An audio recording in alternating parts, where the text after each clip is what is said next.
Saya nggak kenal dia, tapi seorang perempuan, apa sih kemampuan dia bisa merusak orang? Saya bilang itu kan tidak pada tempatnya. Tapi itu kembalikan lagi pada kebijaksanaan daripada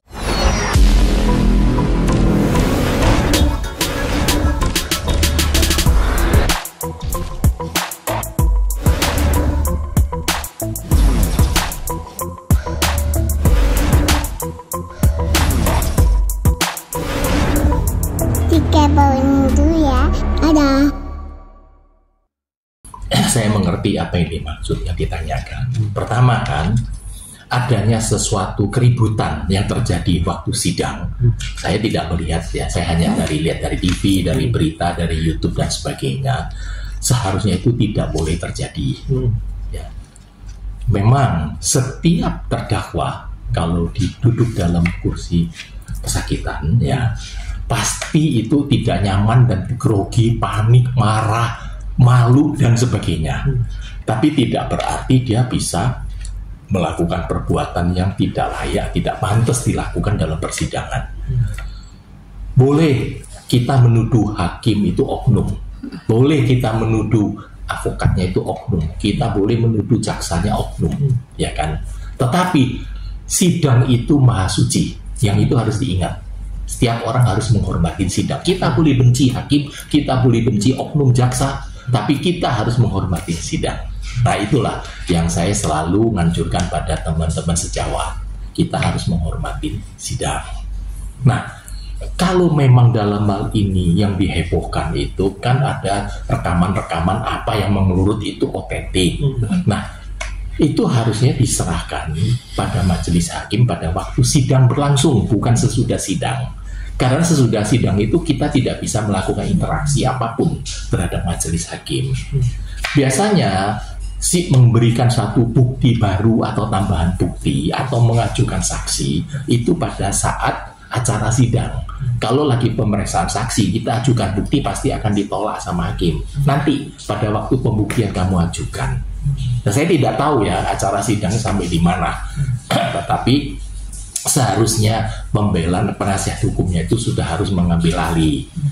Kalau memang benar itu adalah suatu hal yang bisa mengungkap fakta, misalkan kan bergembar-gembornya katanya demikian, kan saya tidak tahu istilahnya benar apa enggak.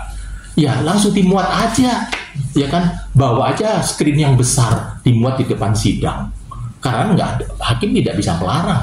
Orang bisa mempublikasikan apa, ya silakan aja. Kenapa harus heboh, kan gitu kan? Apalagi kita kan harus punya prinsip praduga tak bersalah. Jadi janganlah frontal langsung menuduh ada skongkel antara majelis hakim dan jaksa, kan gitu kan? Yang diatur oleh si pelapor. Ya saya nggak tahu ya. Kalau ada bukti, monggo silakan proses melalui hukum. Tetapi bukan dengan istilah bombardir dengan media. Ya saya rasa kan kurang profesional ya. Kemudian saya kembalikan pada pertanyaan terakhir, kenapa pakai rompi? Saya kasih tahu ya, penyidik manapun ya kan tidak ada hak memaksa orang itu memakai rompi sesuai dengan undang-undang. Mereka itu berdasarkan SOP dari masing-masing instansi. Ya. Khususnya untuk rompi yang digunakan oleh para terdakwa pada waktu sidang, kan saya bisa menghimbau pada majelis hakim maupun ketua Mahkamah Agung seharusnya itu memperhatikan terdakwa itu adalah tahanan majelis hakim. Tentu kan kalau tahanan penyidik kan tidak mungkin bisa masuk ruang sidang, kan gitu. Nah kalau sudah tahanan majelis hakim atau tahanan pengadilan, apakah layak disebut tahanan kejaksaan AAA, ketahanan kejaksaan BBB? Bahkan itu udah sama tidak benar, kan? Harusnya waktu itu penasihat hukumnya, saya sidang, saya selalu bilang sama hakim, saya keberatan majelis yang mulia. Saya bilang mohon terdakwa putar balik badan kamu. Saya bilang ini tahanannya siapa? Dia nggak bisa ngomong kan? Nah, apakah ini layak? Ini penghinaan terhadap majelis hakim. Saya minta supaya diluruskan atau saya hentikan, saya tidak mau ikut sidang. Karena itu tidak layak. Cobalah semua masyarakat sekolah SD pun tahu kan. Kalau ditulis tahanan kejaksaan, namun status dia itu adalah tahanan pengadilan, apakah itu benar? Dan tolonglah sebutkan undang-undang mana yang mengatakan terdakwa itu harus diborgol dan ditahan, dipakai rompi. Nggak ada.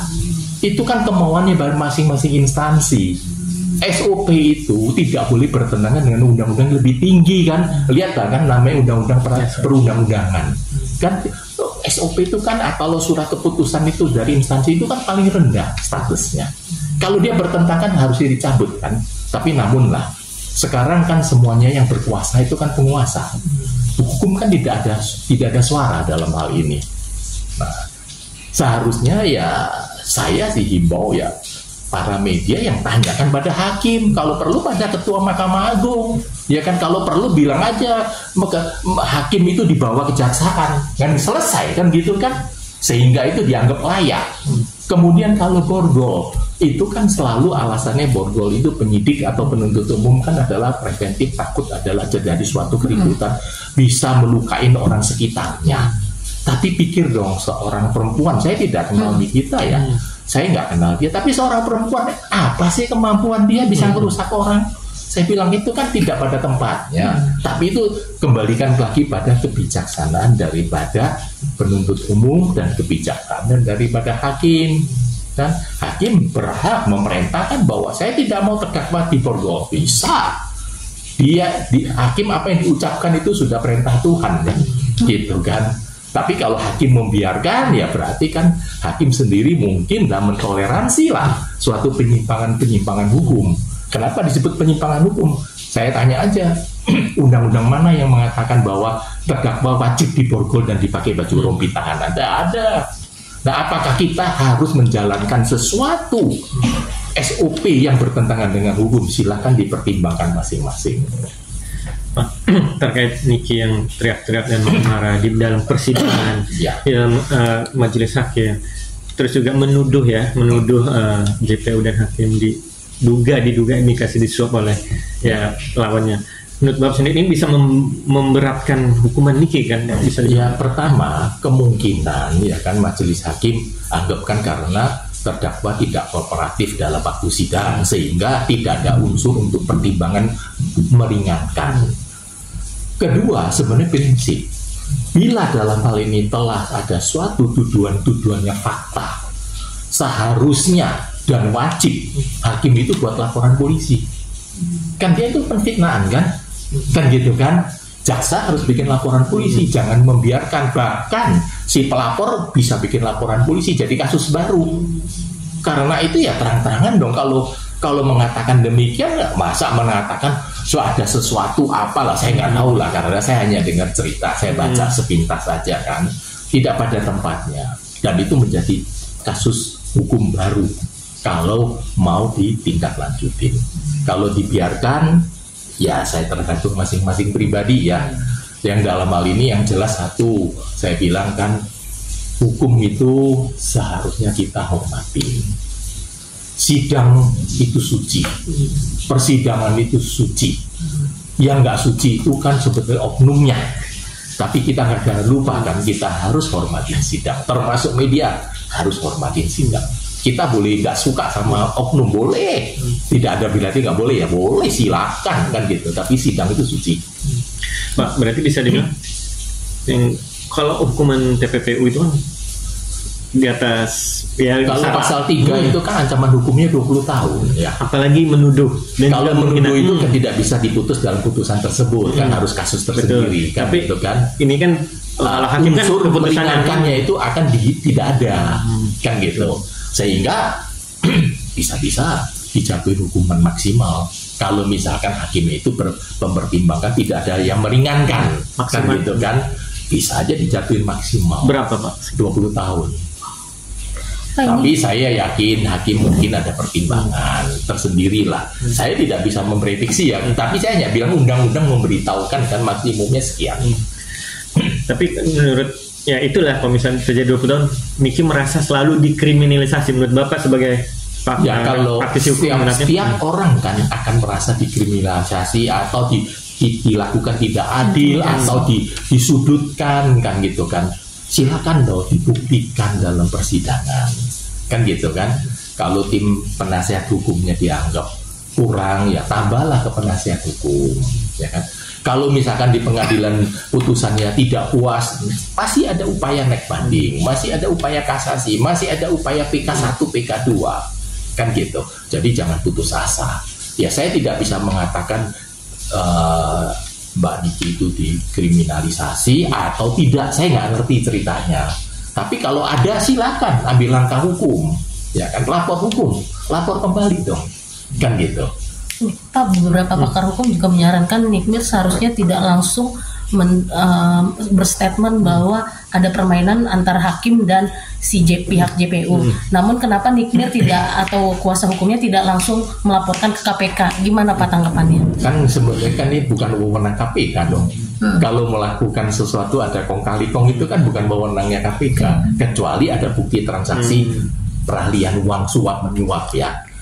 Kalau perbuatan melawan hukum itu atau pengfitnaan atau penyalahgunaan wewenang oleh penguasa, itu kan 421 kan KUHP. Itu kan wewenang penyidik kriminal umum kan, polisi punya wewenang, bukan wewenangnya KPK kalau hal ini. Iya, buktinya ada di flash disk yang mana itu rekam suara Pak, tapi dari pihak kubu RG mengatakan bahwa ya bisa aja kan itu suara yang lain, katanya gitu Pak.